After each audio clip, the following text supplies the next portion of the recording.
2026 தேர்தல் முடிவுக்கு வந்தாச்சு. தமிழக அரசியல் வரலாற்றிலேயே முதல் முறையாக ஒரு திராவிட கட்சி இல்லாத ஒரு கட்சி 108 இடங்களை பிடிச்சு சாதனை படைச்சிருக்காங்க நமது தளபதி விஜயின் தாவேகா. ஆனால் மேஜிக் நம்பரான 118 இன்னும் 10 சீட் தேவைப்படுது. இப்போ மொத்த தமிழ்நாடு எதிர்பார்க்குற ஒரே கேள்வி, விசிக தலைவர் திருமாவளவன் அவர்கள் விஜய்க்கு ஆதரவு தருவாரா? விசிக தாவேகா கூட்டணி அமையுமா? இதை பற்றி முழுமையாக இந்த வீடியோவில் பார்க்கலாம். தற்போதைய நிலவரப்படி இடதுசாரி கட்சிகளான சிபிஐ, சிபிஎம் விஜய்க்கு நிபந்தனையற்ற ஆதரவு தெரிவிச்சிட்டாங்க. காங்கிரஸ் கட்சியும் ஆதரவு கொடுத்துட்டதா தகவல் வருது. இப்போ விசிகாவோட அந்த 2 எம்எல்ஏக்களோட ஆதரவு கிடைச்சா விஜய் அவர்கள் ஈஸியாக ஆட்சி அமைப்பார்.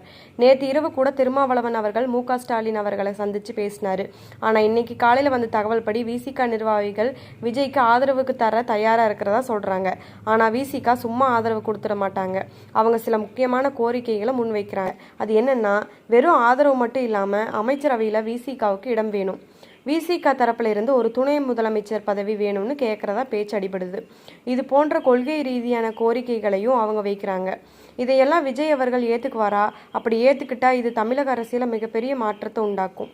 விஜயின் இளமை துடிப்பும் திருமாவளவனின் அரசியல் அனுபவமும் ஒன்றா சேர்ந்தா ஒரு பவர்ஃபுல் கூட்டணியாக இருக்கும். 2026 ஒரு புதுமையான ஆட்சியை மக்கள் பார்க்க முடியும்.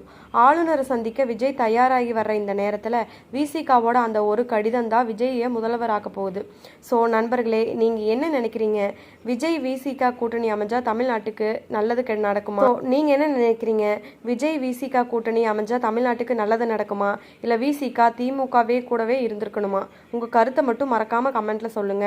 இந்த வீடியோ பிடிச்சிருந்தா லைக் பண்ணுங்க, ஷேர் பண்ணுங்க. இது போன்ற அரசியல் அப்டேட்டுக்கு நம்ம சேனலை சப்ஸ்கிரைப் பண்ணிக்கோங்க. நன்றி, வணக்கம்.